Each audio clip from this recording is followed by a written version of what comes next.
Welcome to our deep dive on foreign policy.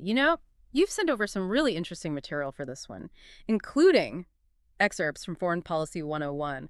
I'm really curious to see how it all kind of comes together. I mean, it's a huge topic, right? Mhm. Everything from, treaties to trade deals to, well, I'll just say sometimes things get a little heated out there on the world stage. Absolutely. It's all about how nations interact. It's so much more than just, diplomats shaking hands and signing pieces of paper. I kind of think of it like this really intricate dance Yeah. where every country is kind of trying to hit their own steps, Yeah. but also trying to make sure they're not like stepping on anyone else's toes at the same time. Okay, I like that analogy. Yeah. But Yeah. before we get to all the fancy footwork, let's break down some of the basics here. Foreign Policy 101, it defines foreign policy as essentially a country's strategy for dealing with other nations. And Right. what really jumped out at me was how it's not just about reacting to what's going on, out there in the world, but also about what's happening inside a country's own borders. Yeah, that is a really crucial point. A country's internal situation.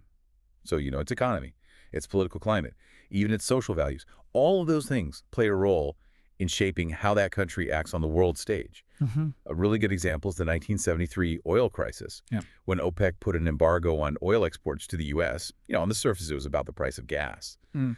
But it actually exposed some really deep vulnerabilities in the American economy and really forced a major shift in U.S. energy policy as a result. So it's like something seemingly foreign, like an oil embargo, could suddenly reveal these cracks in a country's domestic foundation. Huh. I hadn't thought about it that way before.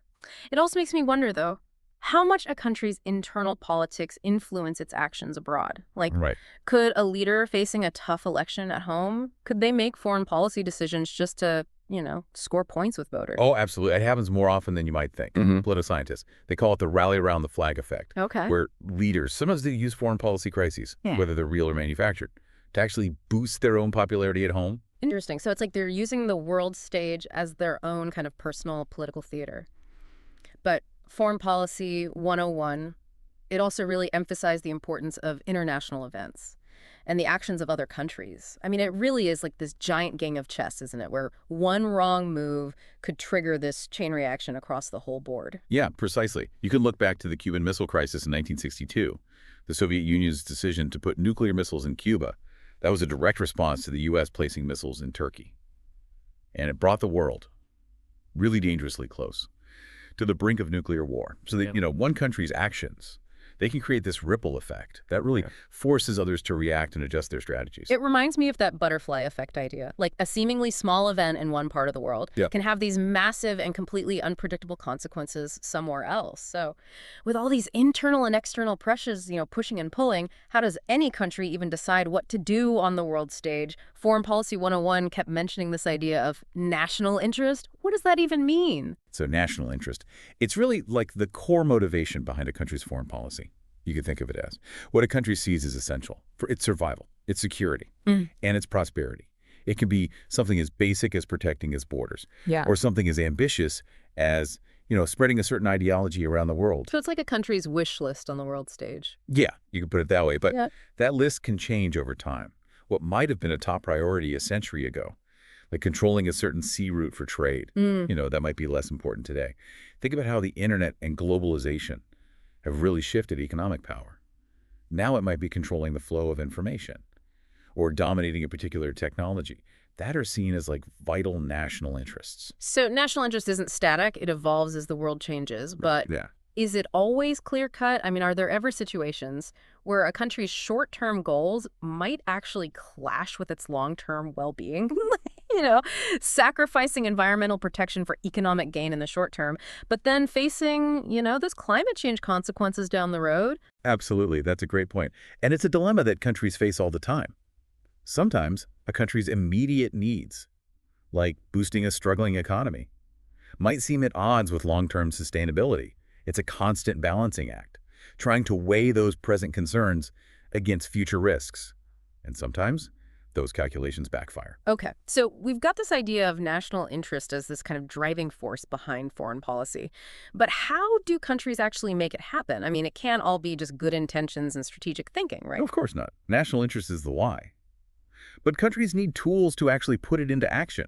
And those tools can range from something as subtle as, a diplomatic envoy whispering in a king's ear to, well, let's just say sometimes it takes a little more persuasion. I have a feeling we're about to dive into that whole persuasion part next. But before we get to the, more assertive tools of foreign policy, I want to understand diplomacy a bit better. I mean, it's more than just fancy dinners and signing treaties, right? Foreign Policy 101 kind of made it sound like this high-stakes game of chess, but with words instead of pieces. Oh, it absolutely is. Right. Diplomacy is all about using communication, negotiation, and relationship building to actually achieve a country's goals. Think of it like the first line of defense, the attempt to get what you want without actually resorting to, more forceful measures. Right. It's about preventing those chess pieces from actually clashing on the board. But what does successful diplomacy actually look like? Is it about being the loudest voice in the room, or is there more to it than that? You know, sometimes the most effective diplomacy happens kind of behind closed doors with skilled negotiators, finding those creative solutions that everyone can live with. It's not always about who wins or loses. It's about finding common ground and Yeah. really preventing conflicts from escalating. That makes sense. It's like trying to untangle a knot. You can't just yank on one end. You kind of have to carefully work through the strands to find a solution. But what about when talking just doesn't work? What about when those knots just won't budge? What happens then? Well, then countries have to consider other options. And those options, as we'll discuss next, can range from economic pressure to, in extreme cases, the use of military force. Okay. I think I'm ready to delve into that, less than subtle side of foreign policy. But before we do, I want to hear your thoughts on something. We've talked about national interest being this really powerful motivator, but can a country's national interest ever actually align with, say, humanitarian goals? Is it ever truly about helping others, or is it always about self-interest in the end? That's a question. Yeah, it's a question that's puzzled philosophers and policymakers for ages. Can a country really act purely out of altruism on the world stage? It's a tough one. It's complicated sometimes. What appears to be a purely humanitarian act can also serve a strategic purpose. Take disaster relief, for example, providing aid after a devastating earthquake or a tsunami. I mean, it's undeniably a good thing. But it can also boost a country's image on the world stage, win over hearts and minds, and even give them a strategic foothold in a region. So even acts of kindness can have a political angle. I guess nothing on the world stage is truly black and white. You got him now.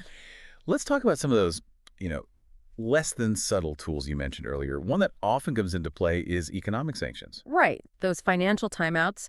Foreign Policy 101 describes them as a way to pressure a country without actually resorting to military force.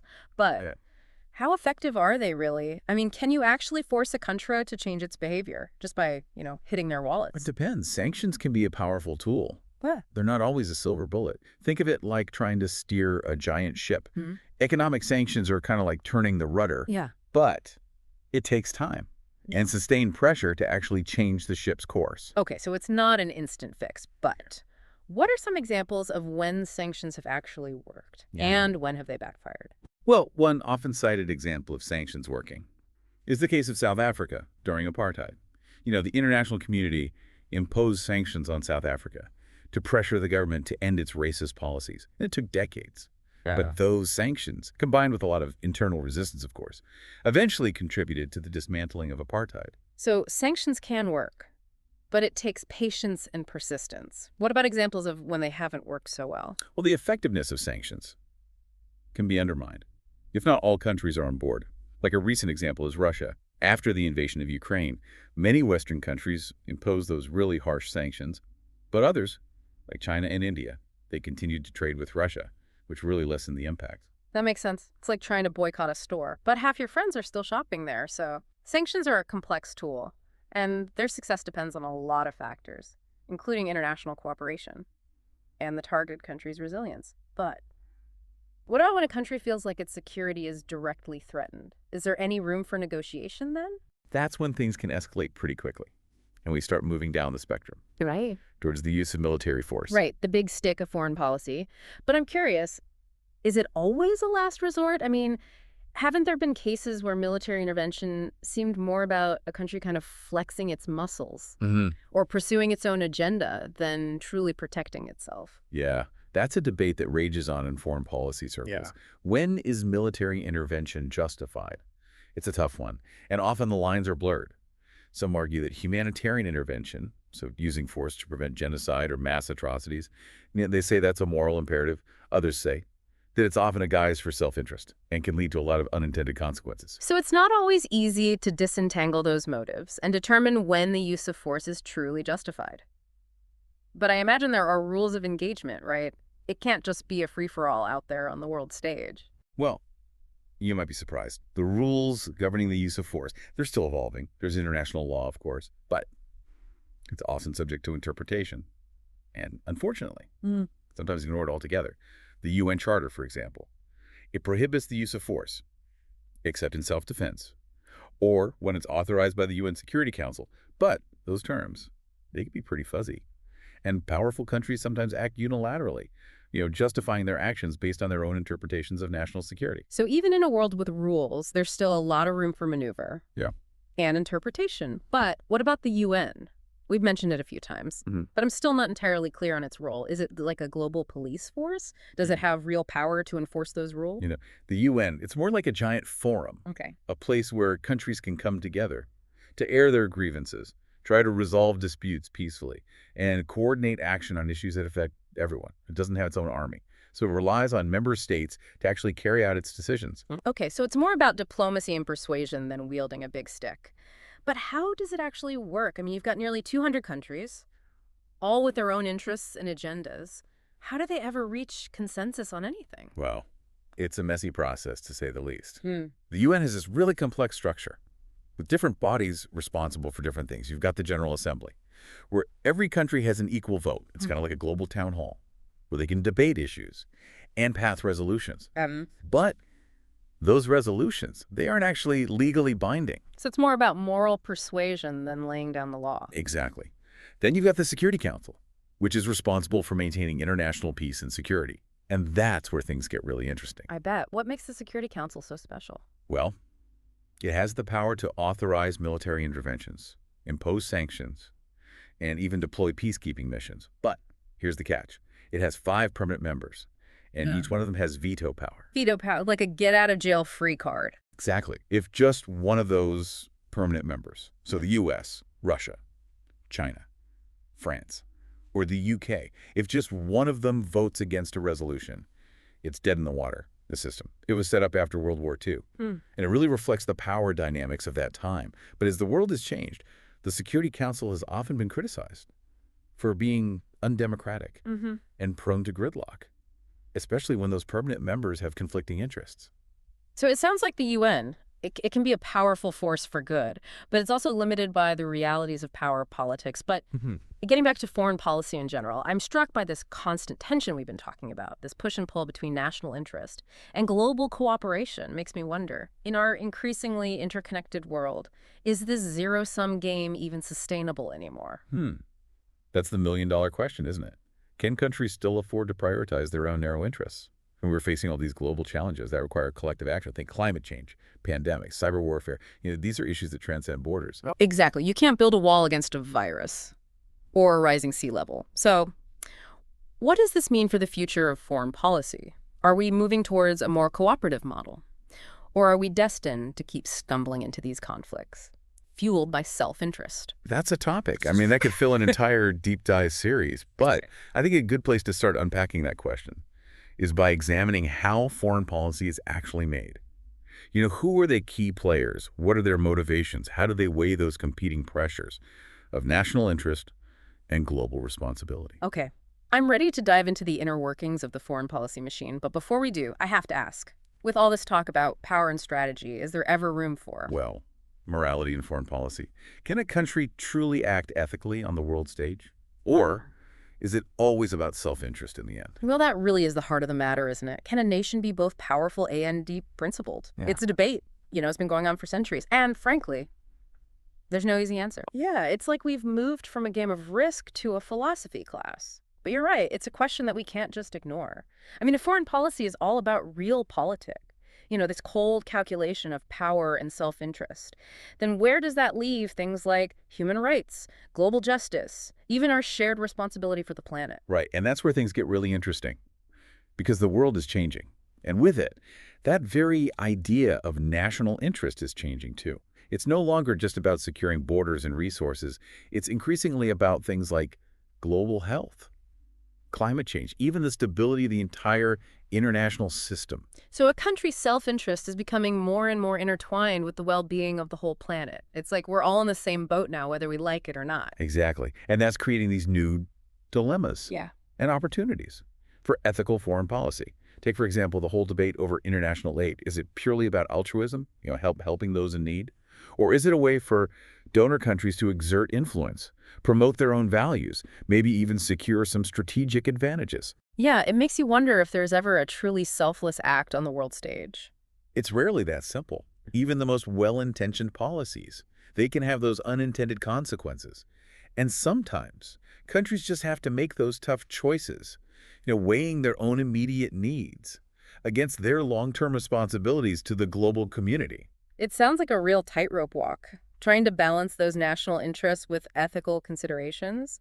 But how do countries even decide what's ethical in the first place? Are there any guidelines or frameworks that they can use? Well, there are a few, and they've been debated for centuries.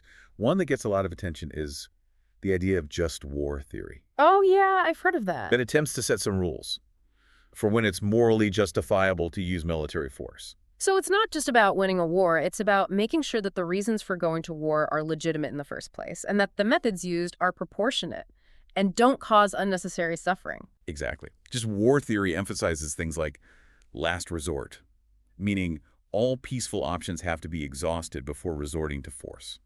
Right intention. So the goal has to be a just cause, not revenge or conquest. And discrimination, meaning military actions have to distinguish between combatants and civilians. It's a high bar to clear, especially in the heat of the moment, but it's crucial to have those ethical frameworks in place, even if they're not always perfectly followed. Absolutely. And another important concept is the responsibility to protect. It's often shortened to R2P, and it argues that the international community has a moral obligation to intervene in situations where a state is either unable or unwilling to protect its own people. From atrocities, things like genocide, war crimes, Yeah. ethnic cleansing, or crimes against humanity. So it's about putting human rights above state sovereignty in those really extreme cases. That must be a controversial idea. It is. It challenges that traditional notion of absolute state sovereignty, and it raises all these questions about, who gets to decide when intervention is justified? Yeah. And how do you ensure that those interventions don't do more harm than good? Right. It's a reminder that this whole idea of ethical foreign policy, it's fraught with these dilemmas and gray areas. Right. It's a conversation we need to keep having, especially as we're facing all of these global challenges that really do require collective action. I couldn't agree more. In a world facing climate change, pandemics, and resource scarcity, ethical considerations can't be an afterthought. They have to be woven into the very fabric of how we approach foreign policy. It's like we've been playing the game with the wrong rule book. We need a new set of guidelines, one that really recognizes how interconnected we all are, and one that prioritizes the well-being of the planet and all of its inhabitants. Well said. And that's where this concept of global citizenship comes in. It's about understanding that we're all part of this larger community, that our actions have these ripple effects, and that we have a responsibility to act in ways that promote, peace, justice, and sustainability for everyone. Wow, this deep dive has been a real eye-opener for me. We've gone from the basics of foreign policy to the complexities of international relations, and now to this really crucial question of ethics and global responsibility. It's a lot to process, but I feel like I'm starting to see the world with a new lens, a more critical and nuanced perspective. And that's what the deep dive is all about. We've just scratched the surface here, but we hope this has sparked your curiosity and encouraged you to keep exploring these really complex issues. I know I'll never look at a news headline about international affairs the same way again. Thanks for joining me on this journey. It's been my pleasure. And to our listeners, keep questioning, keep learning, and remember, the world is what we make it.